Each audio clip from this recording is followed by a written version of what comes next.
హల్లెలూయా స్తోత్రం. ఈరోజు మన లేఖన భాగము యోహాను సువార్త 8వ అధ్యాయము 41 చదువుకుందాం. మీరు మీ తండ్రి క్రియలే చేస్తున్నారని వారితో చెప్పాను. అందుకు వారు మేము వ్యభిచారంలో పుట్టిన వారం కాము, దేవుడు ఒక్కడే మాకు తండ్రిని చెప్పగా. ఆమేన్. దేవునికి స్తోత్రం. హల్లెలూయా.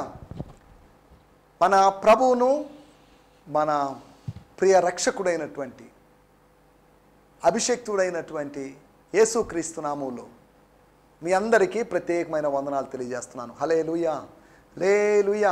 May God bless you. Praise the Lord. Hallelujah. షాలోమ్. మారనాథా. రండి, ఇది దేవుని వాక్యాన్ని వినేటువంటి సమయం. మీ వ్యక్తిగతమైనటువంటి ధ్యానాల్లోంచి మీకేమైనా సందేహాలు ఉన్నట్లయితే, లేదంటే ఇక్కడ వింటున్నటువంటి సందేశాల్లోంచి మీకేమైనా సందేహాలు ఉన్నట్లయితే దయతో ఈరోజు సంప్రదించాల్సిందిగా కోరుతున్నాం. జ్ఞాపకం చేసుకోండి, శాంతి టీవీ నెల్లూరు అనేటువంటి ఛానల్ సబ్స్క్రైబ్ చేసుకోండి, నోటిఫికేషన్లు పొందుకోండి. వేరువేరు సందేశాలు, వేరువేరు దేవుజనుల సందేశాలు మీరు చూడండి, దాని ద్వారా దీవించబడండి. ఈ సందేశాలు వేరే మీ స్నేహితులకి, బంధుమిత్రాదులకి వీటిని ఫార్వర్డ్ చేయాల్సిందిగా కోరుతున్నాం. అంతేకాకుండా జిఎంసి సంతోష్ నెల్లూరు అనేటువంటి ఛానల్ సబ్స్క్రైబ్ చేసుకోవాల్సిందిగా మిమ్మల్ని ప్రేమపూర్వకంగా కోరుతున్నాం. జిఎంసి సంతోష్ నెల్లూరు, దాంట్లో 300కు పైగా వీడియోస్ ఉన్నాయి. అనగా గత సంవత్సరం, అంత ముందు సంవత్సరం ఇచ్చినటువంటి సందేశాల, యోహాను సువార్త సందేశాల యొక్క వీడియోస్ అప్లోడ్ చేస్తూ ఉన్నారు, చేయబడుతున్నాయి. అది నా పర్సనల్ ఛానల్, నా వ్యక్తిగతమైన ఛానల్ కనుక దాన్ని సబ్స్క్రైబ్ చేసుకోవాల్సిందిగా కోరుతున్నాను. స్తోత్రం. అంతేకాకుండా ఫేస్బుక్ లైవ్ ఎవ్రీ సండే నేను ఇచ్చేటువంటి సందేశాలు ఫేస్బుక్ లైవ్లో ఇస్తూ ఉన్నాను. హీ మస్ట్ ఇంక్రీజ్ అనేటువంటి ఆ ఫేస్బుక్ ఐడికి మీరు ఒక ఫ్రెండ్ రిక్వెస్ట్ పంపించినట్టయితే మీకు లింక్స్ అందుబాటులో ఉంటాయి. గత వారం, అంతకుముందు వారం ఇస్తున్న సందేశాలు, ఇవన్నీ సందేశాలన్నీ సుమారు 14 సందేశాలని, నవంబర్ వరకు ఉన్నటువంటి సందేశాలన్నింటినీ దాన్ని కొద్దిగా స్థానిక సంఘ సభ్యులైనటువంటి వాళ్ళు, పెద్దలైన వాళ్ళు వాటిని స్క్రిప్ట్ చేస్తున్నారనగా రాస్తున్నారు. వాటిని ఒక పుస్తకంగా వేసి ప్రభుచితమైతే నవంబర్ నెల 27వ తేదీ ఆదివారం దాన్ని విడుదల చేయాలంటే ఆత్మీయ సందేశాలు అనే పేరుతో పుస్తకం విడుదల చేయాలనే ఆలోచనలో ఉన్నాం. కనుక ప్రత్యేకంగా ప్రార్థించాల్సిందిగా కోరుతున్నాం. స్తోత్రం. హల్లెలూయా. మీ ప్రార్థనలు ఎంతగానో అవసరమైంది, మేము మీ కొరకు ప్రార్థన చేస్తున్నాం. యూట్యూబ్లో కామెంట్ సెక్షన్లో దయచేసి మీ ప్రేయర్ రిక్వెస్ట్లు లేదా మీ ప్రైజ్ పాయింట్స్ లేదా మీకు ఏదైనా వాక్య వివరణలు కావాల్సిన దాని విషయాలు మీరు తెలియజేయాల్సిందిగా కోరుతున్నాం. దేవుని స్తోత్రం. హల్లెలూయా. ప్రభు కృపను బట్టి అనేకమైన ప్రాంతాలకు వెళ్తూ ఉన్నాను నేను. ఉచితంగా పొందితిరి, ఉచితంగా ఈయుడి అని దేవుని వాక్యంలో రాయబడింది. కనుక ఎవరి దగ్గర నుంచి ఏమి ఆశించకుండా, ఎవరి మీద ఒత్తిడి చేయకుండా, పరిచర్యలు ఎన్నో ఖర్చులు ఉంటాయి, అనుకోను, లేకపోతే ఛార్జీలు, లేకపోతే నాతో పాటు వచ్చేవారికి ఖర్చు, ఇవన్నీ ఆలోచించకుండా పరిచర్య జరగాలి అనేటువంటి ఉద్దేశంతో నేను చాలా చోట్ల పరిచర్యకు వెళ్తున్నాను. కనుక ఎప్పుడైనా మీ ప్రాంతాల్లో వాక్య సందేశానికి ఒక అవసరత ఉన్నట్లయితే మీరు నన్ను జ్ఞాపకం చేసుకొని ప్రార్థనాపూర్వకంగా మీరు ఆహ్వానించవచ్చు. నేను వచ్చి పరిచర్య చేసి ఆత్మీయంగా బలపరిచి వెళ్తానని నేను మీకు తెలియజేస్తున్నాను. స్తోత్రం. హల్లెలూయా. అలాగని నాకు ప్రోగ్రామ్స్ లేవని కాదు, ప్రభు కృపను బట్టి గిడియోన్ ఫెలోషిప్ ఇంటర్నేషనల్ GFI అనేటువంటి సహవాసంలో సుమారు 130 మంది సేవకులు ఉన్నారు 2-3 రాష్ట్రాల్లో.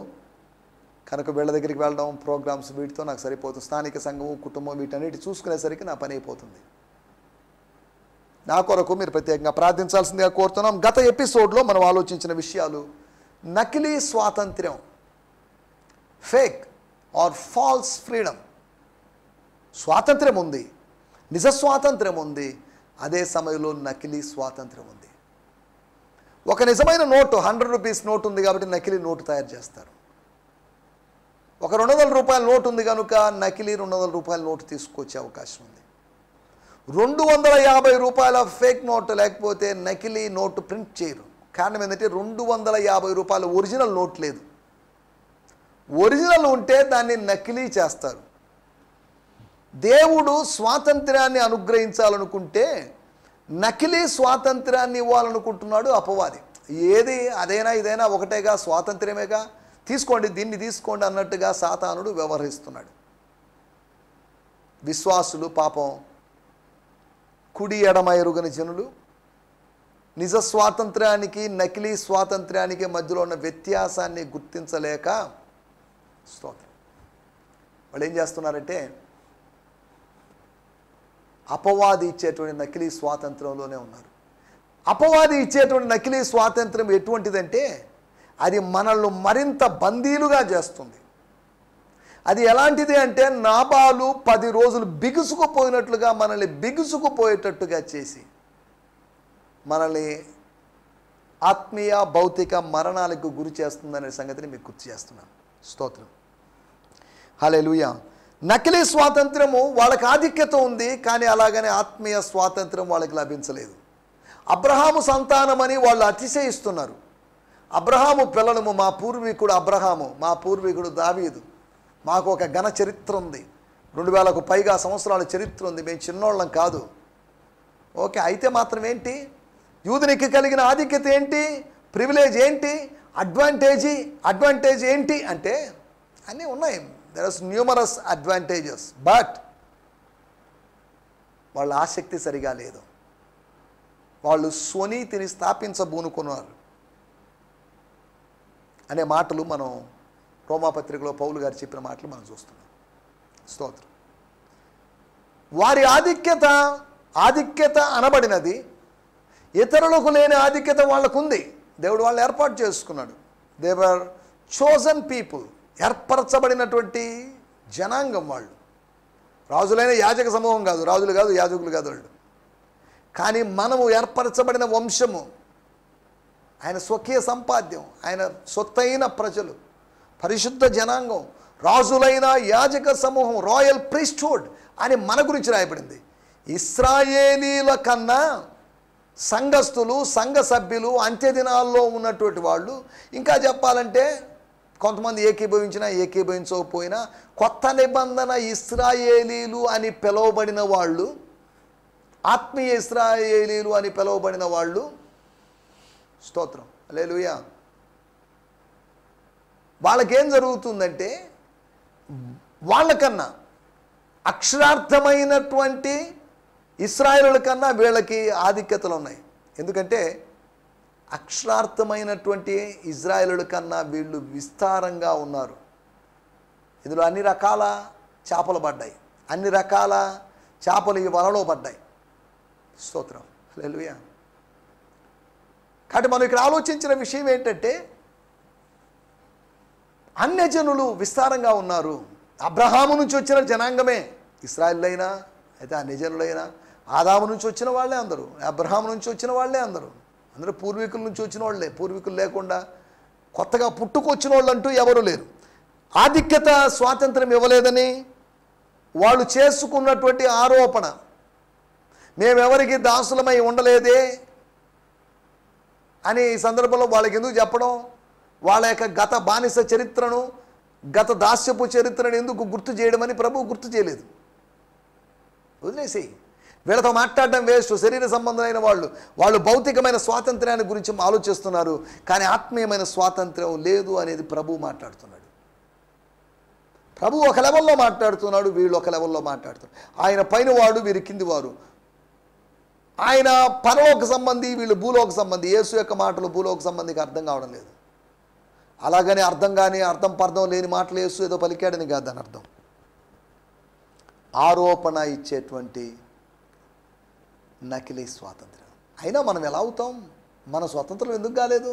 మనం బానిసలమే కదా, రోమా ప్రభుత్వం మనల్ని పరిపాలిస్తుంది కదా, వాళ్ళు అనగదొక్కుతున్నారు కదా అని ఏమాత్రం ఆలోచించలేకపోతున్నారు వాళ్ళు. మూడో విషయం, అవిశ్వాసము వాళ్ళకి నిజ స్వాతంత్ర్యాన్ని ఇవ్వలేదు, కానీ నకిలీ స్వాతంత్ర్యాన్ని ఇచ్చింది. విశ్వాసము దైవికమైన విశ్వాసము, ఆత్మ సంబంధమైన విశ్వాసం, అల్ప విశ్వాసం కాదు, అధిక విశ్వాసము మనకు ఆత్మ సంబంధమైన స్వాతంత్ర్యాన్ని అనుగ్రహిస్తుంది అని మనం గత ఎపిసోడ్లో నకిలీ స్వాతంత్రం వల్ల ప్రమాదాల గురించి నకిలీ స్వాతంత్రాన్ని వాగ్దానం చేసిన వాడు ఎవడు, నిజ స్వాతంత్రాన్ని వాగ్దానం చేస్తుంది ఎవరు అనే విషయాలు మనం ఆలోచించాం. నకిలీ స్వాతంత్రము that's a political, that's a religious, that's secular, that's a local freedom అని మనం దాని గురించి మాట్లాడుకోవడం జరిగింది. కానీ నిజ స్వాతంత్రము కుమారుని ద్వారానే జరుగుతుంది. కుమారుల ద్వారా కాదు, కుమారుడైనటువంటి దేవుని ద్వారా మాత్రమే జరుగుతుందని, సత్యము ద్వారానే జరుగుతుందని మనం గత ఎపిసోడ్లో మాట్లాడుకున్నాం. సరే, దేవుని స్తోత్రం. రండి, మన సమయం అయింది. మనం దేవుని వాక్యాన్ని ధ్యానించుకునేటువంటి సమయం మనకి ఇంకొక 16-17 నిమిషాల సమయం ఉంది. మీ హృదయాన్ని ప్రార్థనాపూర్వకంగా సిద్ధపరచుకోండి. స్తోత్రం. హల్లెలూయా, హల్లెలూయా. ఈ సమయంలో మనం యోహాను సువార్త 8వ అధ్యాయము 41వ వచనం. Gospel according to John 8th chapter. మీరు మీ తండ్రి క్రియలే చేయుచున్నారు, మీరు మీ తండ్రి క్రియలే చేయుచున్నారని వారితో చెప్పాను. అందుకు వారు, మేము విచారం వల్ల పుట్టిన వారం కాము, దేవుడు ఒక్కడే మాకు తండ్రిని చెప్పగా. మొదటి భాగాన్ని గురించే మనం కొద్దిగా ఆలోచించబోతున్నాం. మీరు మీ తండ్రి క్రియలే చేయుచున్నారని వారితో చెప్పాను. వెంటనే వాళ్ళ యొక్క రెస్పాన్స్, వాళ్ళ యొక్క ఆన్సర్ చూడండి. అందుకు వారు, మేము వ్యభిచారం వల్ల పుట్టిన వారం కాదు. అసలు మిమ్మల్ని ఎవరే ఉన్నారు? వ్యభిచారం అనే మాట యేసుప్రభు అక్కడ ఉపయోగించలేదు, వాళ్ళే ఉపయోగించారు. ఎందుకు అనవసరమైన మాటలు, కాని మాటలు పలకడం దేనికి? కాని మాటల వలన కార్యాలు జరగవు. మేము వ్యభిచారం వల్ల పుట్టిన వారం కాము, దేవుడు ఒక్కడే మాకు తండ్రి అని పొంతన లేని విధంగా మాట్లాడడం ఆరంభించారు. ఏం చెప్పాలో అర్థం కాక నిరుత్తరులుగా అవాక్కులైపోతున్నటువంటి, అవాక్కుగా లేకపోతే నిర్ఘాంతపోయినటువంటి పరిస్థితులు, అవాక్కు అవుతున్నటువంటి పరిస్థితులు వాళ్ళకి మనం చూస్తున్నాం. స్తోత్రం, స్తోత్రం. మనం ఆలోచిస్తున్న విషయం మొదటి భాగం, మీరు మీ తండ్రి క్రియలే చేస్తున్నారు.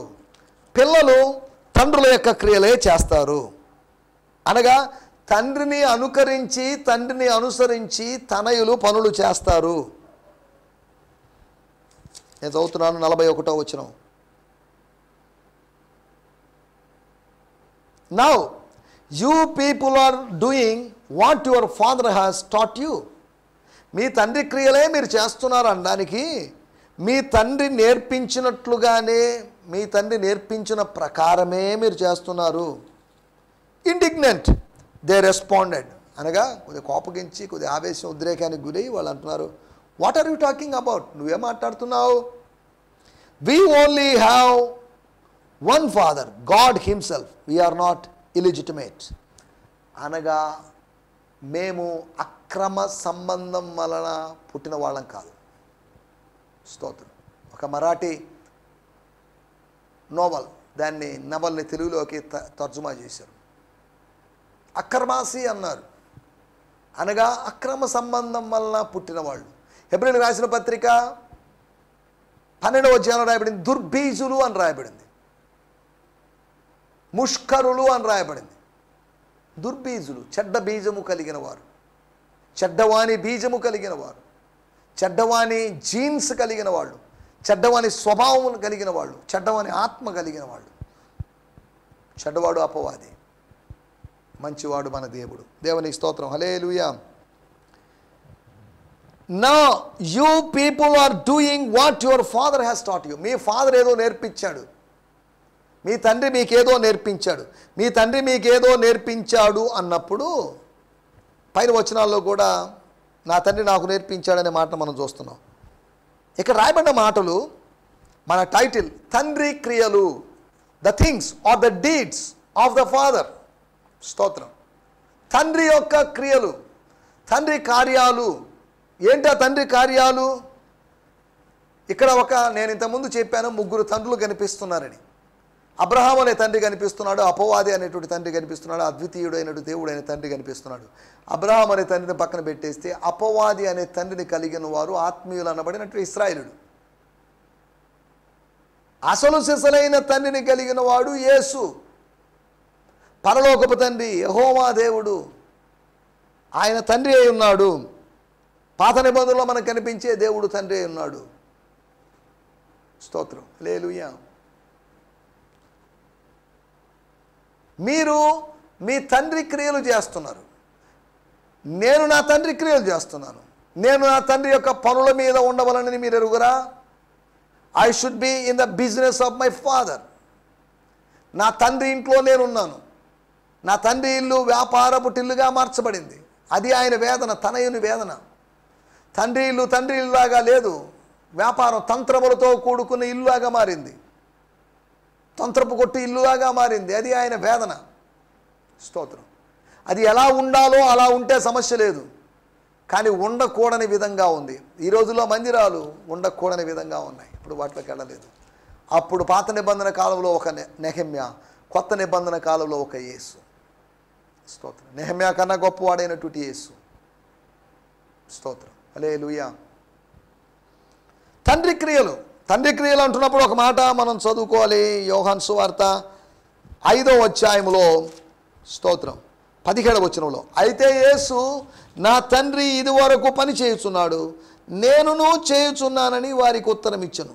యేసును హింసించాడు. హింసించబడినటువంటి యేసు శాపనార్థాలు పలకకుండా నా తండ్రి ఇదివరకు పని చేయుచున్నాడు, మై ఫాదర్ ఈజ్ వర్కింగ్. చాలా కుటుంబాల్లో, ఈవెన్ క్రైస్తవ కుటుంబాల్లో కూడా తండ్రులు బాధ్యత లేని వాళ్ళుగా తాగి అక్కడికి వెళ్ళి డబ్బులు పోగు చేసుకొని తాగి వీళ్ళకి మాయ మాటలు చెప్పి అబద్ధాలు చెప్పి డబ్బులు దండుకొని తాగి వచ్చి భార్యను కొట్టి బిడ్డలు కొట్టి కుటుంబం అంతా దరిద్రములో ఉంటూ క్రైస్తవ కుటుంబాలు అలా ఉన్నాయి. చాలా విచారకరమైన విషయం. అపవాది అనే తండ్రి ఇటు కార్యము చేస్తున్నప్పుడు అద్వితీయుడైన దేవుడు ఆత్మల రక్షణ, ఆత్మల ఆనందం, ఆత్మల రక్షణ నిశ్చయిత అనేటువంటి పనిలో ఉన్నాడు. నా తండ్రి ఇది వరకే పని చేయుచున్నాడు. మన టైటిల్ తండ్రి క్రియలు, the deeds of the father. యోహాను సువార్త 8వ అధ్యాయంలో నుంచి తండ్రి యొక్క 5 కార్యాలని మీకు జ్ఞాపకం చేయాలని ఆశిస్తున్నాను. మళ్ళీ తండ్రి అంటే 3 తండ్రులు ఉన్నారు. ఏ తండ్రి? అపవాదిని గురించి, అబ్రహాముని గురించి పక్కన పెట్టేద్దాం.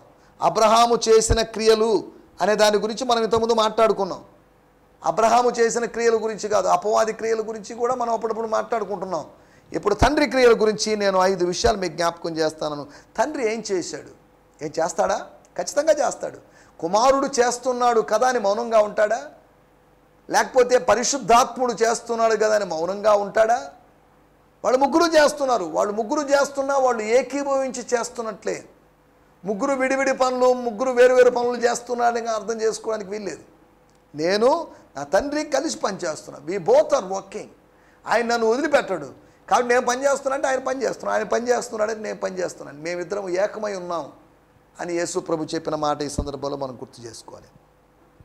మొట్టమొదటి మాట యోహాను సువార్త 8వ అధ్యాయము 16వ వచనం. స్తోత్రం. నేను ఒక్కడనై ఉండక, నేను ఒక్కడిని కాదు, ఐఎమ్ నాట్ అలోన్. నేను ఒక్కడినై ఉండక నేనును నన్ను పంపిన తండ్రి కూడా ఉన్నాము. నేనును నన్ను పంపిన తండ్రియు కూడా ఉన్నాము గనుక నేను తీర్పు తీర్చినను, నా తీర్పు సత్యమే. అది కాదు కానీ మన పాయింట్, నేనును నన్ను పంపిన తండ్రియు. తండ్రి చేసిన పని పంపించేటువంటి పని. The deed or the work of the Father is sending. కోత కొరకు పనివారిని పంపుమని కోత యజమానుని వేడుకొనుడి. తండ్రి కోత యజమానుడు, తండ్రి వ్యవసాయకుడు, తండ్రి కోత యజమానుడు కనుక ఆయన అడగాలి, అయ్యా పంపించు, పని వాళ్ళు పంపించు, నమ్మకస్తున్న పని వాళ్ళు పంపించు. ప్రార్థించాలి, ఈ నెల్లూరు పట్టణానికి మంచి రీపర్స్ని, పనివారిని పంపించు. నకిలీ పని వాళ్ళు ఎక్కువ ఉన్నటువంటి నగరం, ప్రతి నగరం కూడా అలాగే ఉందిలేండి. ఈ నకిలీ పనివారు ఉన్నటువంటి నగరాల్లోంచి నిజమైన పనివారు లేవాలి. కోత విస్తారంగా ఉంది. స్తోత్రం, హల్లెలూయా. ఒకటి పంపేటువంటి పని. యోహాను సువార్త మనం గమనిస్తే కనీసం 40 సార్లు యేసు ప్రభు సెండింగ్ ఆఫ్ ద ఫాదర్ అనగా తండ్రి పంపడం గురించి, నన్ను పంపిన తండ్రి, తండ్రి నన్ను పంపడం, తండ్రి పంపడం గురించి కనీసం 40 సార్లు ప్రస్తావించాడు. పంపబడ్డం అయితే పంపడం అంటే అపోస్తలుని యొక్క పని. అపోస్తలుడు పంపబడ్డాడు దేవుని చేత. యేసు పంపబడ్డాడు ఈ లోకానికి. యేసు పంపబడ్డాడు గలిలయకి. యేసు పంపబడ్డాడు యోదయాకి, యేసు పంపబడ్డాడు సమరయకి. He was sent here and there, అక్కడికి ఇక్కడికి పంపబడ్డాడు. ఒకటి తండ్రి పని పంపించడం, రెండవ పని మనం ఆలోచిద్దాం. యోహాను సువార్త 8వ అధ్యాయము 28వ వచనం. స్తోత్రం. యేసు మీరు మనుష్య కుమారుని పైకెత్తినప్పుడు దీని గురించి మాట్లాడుకున్నాం. పైకెత్తడం ఏంటి దాని గురించి ఇప్పుడు మన దాంట్లోకి వెళ్ళలేదు. నేనే ఆయననియు నా అంతట నేను ఏమీ చేయక నా తండ్రి నాకు నేర్పినట్టు సంగతులు మాట్లాడుతున్నాను. తండ్రి నాకు నేర్పినట్లు, అది మన పాయింట్. స్తోత్రం. తండ్రి నాకు నేర్పినట్లు. తండ్రి బిడ్డలకు నేర్పిస్తాడు, తల్లి బిడ్డలకు నేర్పిస్తుంది. యేసు ప్రభు చెప్పిన మాట, తండ్రి నాకు నేర్పించాడు. You will know me as I am after you have lifted up me up from the earth as the son of man. Then you will realize that I do nothing on my own initiative, but I only speak the truth. The Father has revealed to me. తండ్రి నాకు నేర్పించినట్లు అనే దానికి ఇక్కడ తర్జుమాలో the Father has revealed to me. అనగా తండ్రి బయలుపరిచాడు, నేర్పించాడు, ప్రత్యక్షపరిచాడు, ప్రత్యక్షత అనుగ్రహించాడు. స్తోత్రం. హల్లెలూయా. మనం ఆలోచించినట్టు విషయాలు. తండ్రి చేసే పనులు పంపడం. తండ్రి 5 పనులేనే చేసేది, ఇంకా చేయడా? తండ్రి చాలా పనులు చేస్తాడు. కానీ ఈ అధ్యాయంలో ఉన్నట్టు కేవలం 5 పనుల గురించి, సమయాభావం వల్ల మనం 5 పనుల గురించి మాత్రం ఆలోచిస్తున్నాం. ఒకటి తండ్రి పంపిస్తాడు, రెండోది తండ్రి నేర్పిస్తాడు లేదా బయలుపరుస్తాడు. He teachers or he make us to learn. నేర్పిస్తాడు.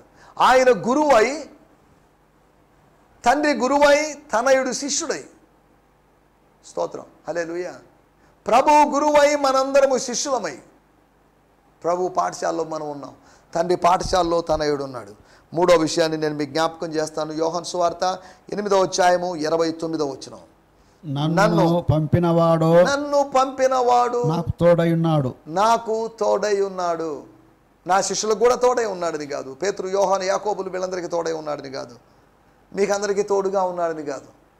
నన్ను పంపినవాడు నాకు తోడై ఉన్నాడు. స్తోత్రం. ఆయనకిష్టమైన కార్యము. స్తోత్రం. నేను ఎల్లప్పుడూ ఆయనకిష్టమైన కార్యం చేయుదును. స్తోత్రం.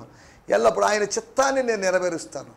ఆయనకిష్టమైన కార్యము అని ఏకవచనంలో రాయబడిందంటే ఒక కార్యము అని మాత్రమే కాదు, ఏంటి ఆ కార్యము అని ఆలోచించాల్సిన అవసరం లేదు. కానీ 29వ వచనం చదువుతున్నా. ఐ యామ్ హిస్ మెసెంజర్, అంటే నేను ఆయన దూతనే, ఆయన రాయబారినే ఉన్నాను, లేదా ఆయన సందేశం. And he's always with me, for I only do that which delights his heart.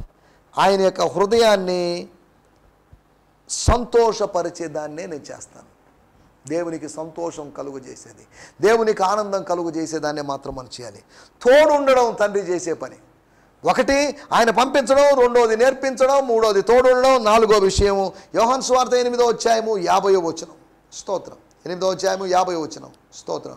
యేసు నేను నా మహిమను వెతుకలేదు, వెదుకుచు తీర్పు తీర్చుచు తీర్పువాడు ఒకడు కలడు. వెదకుచు తీర్పు తీర్చుచుండువాడు ఒకడున్నాడు. నేను నా మహిమను వెతుక్కోవడం లేదు, నేను వెతకడం లేదు, నేను తిరగడం లేదు, నేను తీర్పు తీర్చడం లేదు. కానీ ఒకడున్నాడు, తన తండ్రిని ఉద్దేశించి చెప్పాడు, తీర్పు తీర్చువాడు. స్తోత్రం. He's a judge, he's a judging God, judging father. తండ్రి ఏ విధంగా పని చేస్తాడు అనే దాని గురించి మనం ఆలోచిస్తున్నాం. 5వ విషయాన్ని నేను ముగించేస్తాను. యోహాను సువార్త 8వ అధ్యాయము 54వ వచనం. అందుకు యేసు నన్ను నేనే మహిమపరుచుకున్న ఎడల నా మహిమ ఒట్టిదే, మా దేవుడని మీరు ఎవరి గురించి చెప్పుచుందరో ఆ నా తండ్రియే నన్ను మహిమపరుచున్నాడు. Jesus answered them, if I were to tell you how great I am, it would mean nothing, but my Father is the one who will prove it and will glorify me. My Father will prove it, నిరూపిస్తాడు నా గొప్పతనం గురించి. and he will glorify me, ఆయన మహిమపరుస్తాడు. స్తోత్రం. స్తోత్రం. 5వ విషయం మహిమపరచడం. స్తోత్రం. ఆయన కుమారుణ్ణి మహిమపరచు. ఈయన నా ప్రియ కుమారుడు, ఈయనందు నేను బహుగా ఆనందించున్నా, ఆయన మాట మీరు వినుడి. స్తోత్రం. మహిమపరిచాడు. స్తోత్రం. హల్లెలూయా. తండ్రి పంపించేటువంటి పనిలో ఉన్నాడు, పంపిస్తూ ఉన్నాడు. తండ్రి నేర్పిస్తున్నాడు. అంతేకాకుండా తండ్రి తోడుంటాడు. అంతేకాకుండా తండ్రి చేసేటువంటి పనులు తండ్రి తీర్పు తీరుస్తాడని, చివరిగా తండ్రి మహిమపరుస్తాడని. అందరినీ కాదు, తన కుమారుణ్ణి, తన సొంత కుమారుణ్ణి, తన ఏకైక కుమారుణ్ణి, తన ద్వితీయ కుమారుణ్ణి మహిమపరుస్తాడని, యేసును మహిమపరుస్తాడని దీన్ని బట్టి మనం అర్థం చేసుకున్నాం. స్తోత్రం. హల్లెలూయా. దయచేసి స్థాల్లో ఉంచండి, కళ్ళు మూసుకోండి, చిన్న ప్రార్థన చేసుకుందాం. ప్రార్థనలో ఏకీభవించాల్సిందే మమ్మల్ని కోరుతున్నాను. స్తోత్రం. హల్లెలూయా. పరిశుద్ధుడమైన మా దేవా, మహోన్నతుడా, మహాగణుడా, మా రాజా, మీకు వందనాలు చెల్లిస్తున్నాం. మీ నామాన్ని స్తుతిస్తున్నాం, కొనియాడుతున్నాం, కీర్తిస్తున్నాం. నీ పాద పద్మముల మీద సాగిలపడుతున్నాం ప్రభువా. మీరు మాకు తెలియజేసిన మాటల కొరకే మీకు వందనాలు. తండ్రిని గురించి పరిచయం చేశారు. తండ్రిని గురించి మాత్రమే కాకుండా తండ్రి క్రియల గురించి మీరు మాకు తెలియజేశారు. అందును బట్టి మీకు వందనం చేయిస్తున్నాం ప్రభువా. మీ తండ్రి, మా తండ్రి, పరలోకమందున్న తండ్రి, రహస్యమందు చూస్తున్న తండ్రి, జ్యోతిర్మయుడగు తండ్రి, ఆయన పంపుతాడని, నేర్పిస్తాడని, అంతేకాకుండా ఆయన చేసేటువంటి ఇతర 3 పనుల గురించి కూడా మేము మీ వాక్యంలోంచి విన్నాం. ఆయన తీర్పు తీరుస్తాడని, అంతేకాకుండా ప్రభువా మీ వాక్యంలో ఉన్నట్టుగా ఆయన తోడుగా ఉంటాడని మీరు మాకు తెలియజేసిన మాటల కొరకే మీకు వందనం. తండ్రి యొక్క ఈ 5 క్రియలను బట్టి, పంచక్రియలను బట్టి మీకు వందనం చెల్లిస్తూ స్తోత్రం. ఆ తండ్రిని మహిమపరుస్తూ, ఆ తండ్రి నన్ను మహిమపరుస్తాడని మీరు చెప్పారు కనుక తండ్రి మిమ్మల్ని మీ విషయంలో చేసినట్లుగా మేము మీ విషయంలో చేస్తూ మిమ్మల్ని మహిమపరుస్తూ ముందుకు సాగుతూ సహాయం చేయమని సకల ఘనత, మహిమ, ప్రభావాలు మీకే ఆరోపిస్తూ యేసుక్రీస్తు నామములోనే ప్రార్థించగలుగుతున్నాం పరమ తండ్రి. ఆమేన్, ఆమేన్. దేవుని స్తోత్రం. మీ అందరికీ వందనాలు. ప్రభు మిమ్మల్ని దీవించునుగాక. ప్రభు చిత్తమైతే రేపు ఉదయకాలం ఇదే సమయంలో ఇదే ఛానల్లో కలుసుకుందాం. అప్పటి వరకు దేవుని కృపాక్షేమాలు మీ వెంట వచ్చి నడిపించి బలపరచునుగాక. హల్లెలూయా. స్తోత్రం. ఈ సందేశము మీకు ఆశీర్వాదకరంగా ఉందని నమ్ముచున్నాము. ప్రార్థన అవసరతల కొరకు మమ్మల్ని సంప్రదించవలసిన మా చిరునామా గిద్యోన్ మిషన్ చర్చ్, 6వ వీధి, శాంతినగర్, నెల్లూరు 4, ఆంధ్రప్రదేశ్. పిన్ 524004. మా ఫోన్ నంబర్లు 7036443613 మరి ఒక నంబర్ 9392293010. మా ఈమెయిల్ ఐడి gfihmi2015@gmail.com. దేవుడు మిమ్మును ఆశీర్వదించునుగాక. ఆమేన్.